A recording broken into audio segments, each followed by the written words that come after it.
ఇంకొక పక్కన చూస్తే జాతీయ స్థాయిలో కేంద్ర ప్రభుత్వాలు తీసుకున్న అనేక నిర్ణయాల్లో తెలుగుదేశం పార్టీ కీలక పాత్ర పోషించింది.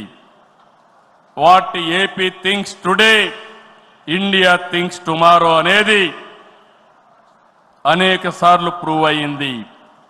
విద్యుత్ సంస్కరణలు, ఓపెన్ స్కై పాలసీ, పీపీపీ విధానాల్లో మౌలిక సదుపాయాలు, ప్రజల వద్దకు పాలన, జవాబుదారీ వ్యవస్థ, ఇలాంటి అనేక విషయాల్లో మనం దేశానికి పరిచయం చేశాం.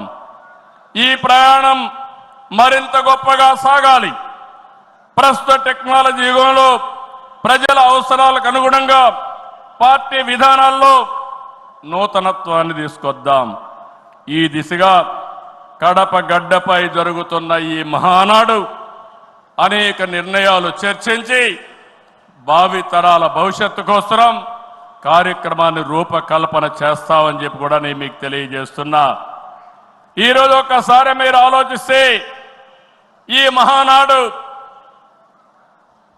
భవిష్యత్తుని ఒక దశ దిశ నిర్దేశించే విధంగా ఈ మహానాడు ఉండబోతుంది.